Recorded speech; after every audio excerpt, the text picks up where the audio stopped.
Hey, welcome back to Dealer Confidential, where we're pulling back the curtain on dealership transactions. Today, we have a great and powerful guest, Greg. I His name can't. is Bill Bennett, and he's Executive Vice President and Director of Acquisitions at LoanBud. And LoanBud is I would say it's a financial technology platform that is designed to make deals go smoother and swifter and keep all of the stakeholders appraised every step of the way. So we're really glad to have you, Bill. Thanks for joining. Absolutely. I'm glad to be Yeah, here. Thanks for inviting me. and You it got it. looks like you, our guest today, can help both buy side and sell side. Absolutely. Without money, the deal actually doesn't go anywhere. This is true. We've had a few of Right. those, but we look forward to this. So Yeah, let's get started. sure. First of all, some of the difficulties that we're having. Oh, wait a minute, wait a minute, wait a minute. I got a letter out. We always have a question from an Yeah, audience. and yep, and we usually have it. And this one's from not from my kids. And oh yeah, my kids are my college students.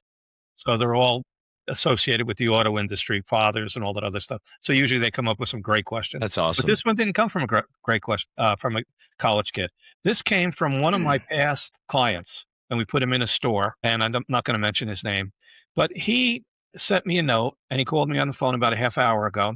And his question was pretty interesting. He says, "I'd like to take in some partners, but I'm concerned about what the ownership split would be. I'm concerned with who's putting what money in. I'm concerned with percentages." He goes, "I'm concerned with everything because right now I'm okay, but I need to expand.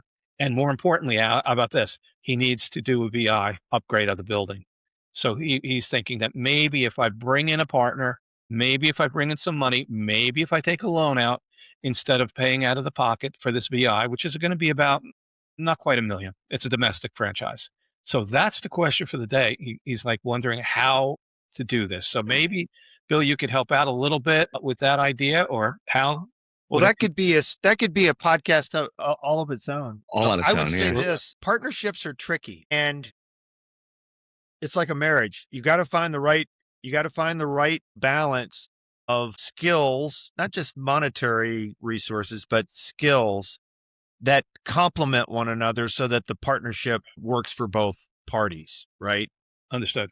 And so obviously if you need to raise capital, bringing in a partner is one way to do it, but Bill will tell you that he's going to have to look at the whole package before and after, right? Yeah. This is always a before and after, just like the OEM looks at it before and after, and they make a decision on, is the after a better presentation, a better opportunity to make money, return on investment, etc. I Hey, mean, it Bill. Yeah. comes down, Bill, doesn't it? Liquidity, Yeah. security, You rate know, of return, the same things. culture, trust, vision, right? Like it's the first thing I'm thinking if I'm gonna bring on a partner, before I think of anything else.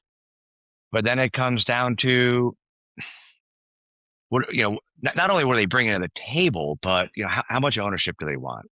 And I think how, as you would know from there, a deep dive into QOEs or quality of earnings reports and really knowing what the true cash flow is to determine what is fair. You don't want to give away more than maybe you have to, but you have to Yeah. make it enticing as well. So there's a lot of variables to look at there. The SBA requires, so just for instance, if this dealership, let's say there's no debt or there's no SBA debt, and we bring in a partner and he wants to utilize an SBA loan to buy in to the dealership, the current owner is going to have to guarantee a portion of that loan. Sure. Bill, do you arrange for small business SBA loans? Yeah, yeah. You That do. that's really all we do. Well, why don't we go back for half a second because we could stay on the subject of my dealer. But if you were given, he gave you a call tomorrow and said, how would you set this up? I need $750,000. How would you set that up? What would you do for him? Or how would you So do it? the current owner you're referring to gives me a call. Current owner, yeah, current owner, source I property. would recommend, unless he truly wants a partner, I'd recommend that we take a deep dive into the last 3 years of his financials and look at what can the SBA do from a working capital stance. to help inject capital into the business that would allow him to accomplish the goals that he has for the VI. That would be my first recommendation, as opposed to giving away any percentage of his business. Mm-hmm. And yeah, that exactly. It comes back to that. What is the added value of bringing in the partner other than just the money? Because Bill could go out and get the $750,000 or $1 million for the identity image program without diluting any ownership structure, right. just by taking on debt. So What is the time frame for SBAs now? That's a loaded question you got there, Greg. That's why I asked it. One of our favorite sayings in the SBA lending space is "it depends." So That's a good one. I hear that all day long. Like, maybe it does. For an auto dealership, wanting to get working capital, three-quarters of a million, maybe $1 million, you're probably looking 60 to 75 days. But so much of it is dependent on the speed or responsiveness of the applicant. Are they providing the documents in a timely manner? Are they responding to questions or underwriting requests quickly? Or is it taking them a week or so to respond? And so much of an SBA loan really is dependent on the responsiveness of the applicant. Well, let's talk about that for half a second, because as you know, we do most of that application. So if my dealer friend says to me, hey, call Bill Bennett up and see if we could arrange a small business loan, Hal and I are the people who will get your application. We'll work with the dealer. We'll fill out the application for you. So I'm just giving you a heads up as to what we do for our clients. And then we follow it with you. And we keep the dealer in touch, but that's part of what we do as brokers. We actually run shotgun over the whole process. Well, this is a perfect opportunity, Greg. I'm working a deal right now with Bill. I have several deals that are pre-qualified through LoanBud. Bill, why don't you tell Greg, because he's just not familiar with the technology platform that would keep everybody up to speed on where this deal is in the process. It's really I think it's really a competitive advantage. Yeah, and you were an early adopter, Hal, and we just appreciate that so much. And you referenced to it earlier, LoanBud is a financial technology platform that is really dedicated to connecting entrepreneurs with SBA financing faster and with less friction. So we created an online marketplace that's dedicated 100% to SBA lending. So that's all that we do. And we have paired ourselves with 50, top SBA lenders in the space to really, cast the widest possible net out there in the industry. So in this particular case, while I would say you can help the applicant complete the application, we would want them to actually complete it, so we can collect their signature, and then you guys can run point from there moving forward. And, I could work directly with, you, Greg, and with Hal on documentation gathering and all of that stuff. We do all that. Obviously, we do that for our clients. And then we keep everything in one central safe location for all documentation uploads. So we've got really two platforms. We have LoanBud, and then we have LoanBud.io. And what Hal is referring to is the LoanBud.io.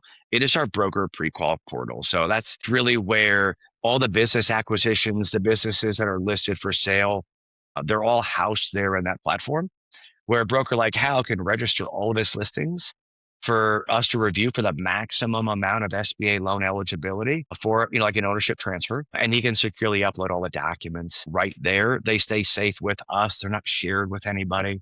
Buyers will ask, well, can I see the profit and loss? No, you can't, right? Like nothing personal, Mr. Buyer, but you'll need to get that from the broker.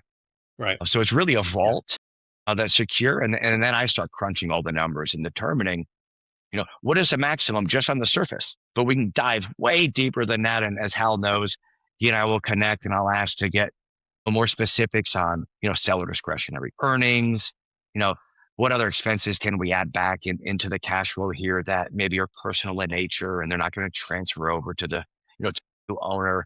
So we can get really creative there. We're since COVID, we're seeing a lot more of the financial statements that do need some assistance. I mean, dealers have been, forever. We talked about this one of our last podcasts, Hal. dealers have never been using cost centers incorrectly, or correctly for them, incorrectly for the potential buyer, setting up their own little, companies, their own little web company, their own little IT company, their own little marketing company, and they could set up their real estate company, all of which are taking money away from the dealership, and the dealer thinks that he's entitled to it. So it's his company. Maybe he is entitled to it, but it looks terrible on the financial statement. So do you spend time doing that, or do you rely on Hal and I to go in there and fix that? Yeah, that would not be something I'd spend time on. I'll review what is stated as being seller discretionary. We put our kids through college. I mean, listen, we have a proprietary relationship with a $10 billion bank and a custom carved out credit box to where if we have a QOE or a CPA prepared statement attesting to the add backs, we're good. I mean, I literally will have businesses showing EBITDA negative, but cash flow off of SDE. And if we can check the boxes, we can proceed. So I Yeah. really rely on the CPA in that case. Wow, Yeah, I mean, that is great. what I get into this all the time, right? The CPA and the broker have different audiences, right? The CPA's audience is the Internal Revenue Service, and he's managing tax liability, and the broker is trying to blow up the profitability so that we can apply the multiple and get a higher price Right. and get the owner some proceeds. So Right. when it comes time to sell, the broker's job is to kind of dig through the financials, as Greg said, and try to find all the little coins in the sofa, so to speak. Well, that's refreshing that you, with a CPA statement, we could address some of the add backs and some Yeah. of the discretionary monies in and out of the franchise, because that's really important. And it seems to be a lot more as things get a little tighter in the economy. We're seeing a lot. Oh, I should say I'm seeing a lot more of the financial statements that have the need for chargebacks or the need for corrections in the financial statement to make the dealership at least look sellable, right? Hal? And there's a lot of off statement stuff too, right? These little warranty companies that get set up on the side. Bill and I have to also talk about rent and fair market rent and how much is taken through the real estate company, as we've talked about, Greg, and how much is taken through the business. Right. You get into all the little pockets of value that need to get bent correctly. Yeah. And what are some of the, go ahead. Well, I was going to say, what I love so much about the SBA is it is a true cash flow lender. So at the end of the day, I want to know, what is the real cash flow? And can we connect the dots? Like what does this business really have that is available to service debt? And then we just have to be able to tie that together. It has to make sense, of course. Yeah. Yeah. What are the early warning signs, Bill, that a deal might not fly? I mean, what turns the dashboard at LoanBud flashing red on a deal? Man, that's a tough question there, Hal. Bankruptcy.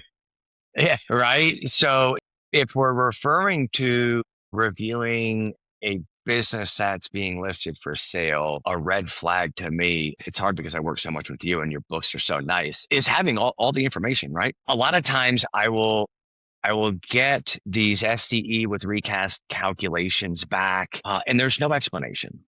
It's just, these are all add backs. Mm-hmm. Okay, but why are they how are they add backs? Like, I get a lot of businesses that are saying, well, the owner's health insurance is 100% add back. I'm like, well, no, it's not, because the new owner is going to probably need health insurance. I can't add that back.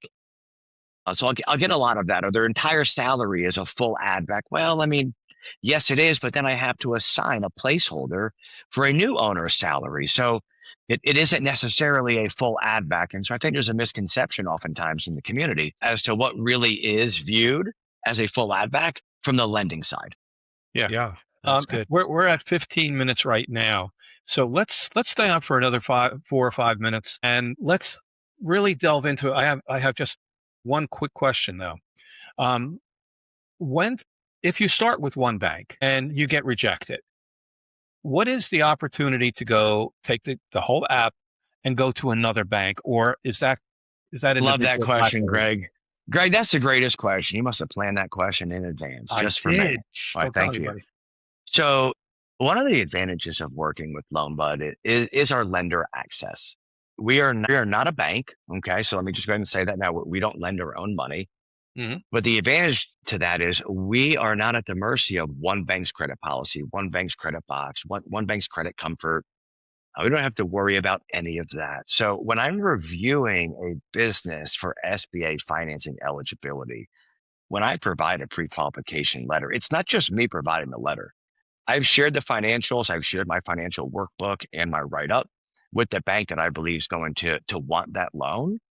And they're signing off on that letter, which means they're already stating that it's already checked all the boxes on their credit box and that they concur with the calculations. And so therefore, once a buyer is identified, as long as it's the right buyer, they're willing to proceed and go through underwriting and close the loan. Now, but to answer the question, if something did go wrong, that applicant doesn't have to fill out all the documents for bank B or bank two, because we are an online marketplace and everything that we've done is digitized. It's a single digital application across all of our lending options. So we Mhm. really simplify and streamline it's an archaic process that has not been updated, I think, since inception. Yeah. Do you have to disclose to bank number one who rejected this client for whatever reason? You don't need to No. disclose to bank number two the Nope. rejection. Good. No. Well, that's super positive It because is. It obviously is. you can go back in and make corrections and talk to the seller and find out why that statement was a little more like that. And I'll then tell you, it's for a broker, a selling broker. When I get a listing, to be able to go onto this site, Greg, and just upload these documents, no conversation needed. You just upload, you put in a few basic information, you upload the financial statements, tax returns, whatever you've got, and then in 24 hours or sometimes less, depending on what time of day you hit the upload button, you get a letter back that says this thing's been pre-qualified, and you slip it in your marketing materials, and they've got the deal and a portal set up for the buyer to start, filling out applications, and it's just really clean. I And love it. Yeah. And And to tell add you. to that in just 30 seconds, you always know if you're a broker and you're listing or registering your businesses in LoanBud.io, you always know where that listing stands. As it moves throughout the different milestones, you know if something's needed from you or if something is in our court. Not only that, you can track how many applicants have applied to your business. When we provide pre-qualification letters now, and how I'll get you an updated one, there's embedded links and embedded videos in the letter. So as nice. applicants are reviewing that business and they're looking at the letter, seeing it's eligible for government financing and how much money they have to put down and what their payment is, they can literally click on the letter on a little button that says apply here, and it's attributed to that listing. So the Nice. broker can track all the applicants in real time. Nice. It's really neat. That's cool. I have just one final question. Then we're going to need some shameless say that fast. Shameless. Some shameless plugs. Yes, some Shameless plug. plugs. We're looking for that. But the final question: do you find that banks are a little more susceptible for minorities, any type of minority, and it doesn't affect it any longer? No, I mean, as long as you're either a U.S. citizen or a lawful permanent resident, that is a requirement. As of June 1st of 2025, the SBA rolled out yet 100% ownership. Had to be a U.S. citizen or combination of citizen and an LPR, lawful permanent resident. They've just walked that back to where now 5% could be a foreign national, but it depends on where they are from. So there are some countries that it's not allowed. Yeah. But it doesn't matter what the race or ethnicity. Like none of that matters. It's irrelevant. We want to empower Main Street to be the best that they can be. It doesn't matter. Excellent. Okay, we're at 20 minutes. Yeah. Shameless Great plug. discussion. Thank Shameless you. plug. Go ahead. It's your chance, Bill. Well, hey, listen, if you're a business broker and you've not checked out loanbud.io, it's literally that simple. LoanBud, LoanBud.io. There's all the how-tos that you could possibly want to know included in the website. It'll tell you everything that you need to know. I highly encourage you to log in, to create an account. It's completely free. It never costs you a dime. It's a one-stop shop to keep all your listings, to be able to keep track of them. amazing dashboards. You always know where you stand with LoanBud. Right. And again, Hal and I could handle all this for you. That's what we do. And our shameless plug, Hal. Yeah, Ready? I mean, Dealer Confidential Podcast.com, right? Absolutely. Oh, got some good news. We are now on Spotify. So Awesome. YouTube, Spotify, and we're adding a couple more streamers in the next day or so, which we're really, really excited about. Spotify looks very exciting for us, and obviously YouTube. But please, again, shameless plug, please, as Hal just said, dealerconfidentialpodcast.com. But when you get there, you got to email us. You got to fill in the registration form. We don't do anything with it except keep it, internally between Hal and I. And basically, you become part of our family. You get our e-blast, you'll get house white paper, and then also you get, preferential treatment when you do call us, because you're then part of the family already. We know who you are. So please take a couple of minutes, fill it out. And God, we just had some major snow here, and the website kind of blew up a little bit, Hal, because everybody was sitting at their home office Good. looking at our podcast, which is great. Yeah. DealerConfidentialPodcast.com. That's it, guys. Thank you. Thank you, Bill. Thanks, Greg. Thanks, Bill. Hey, it was great. Thanks, guys. Okay. Appreciate Thanks, it. Hal. Take care. Right. See you next time.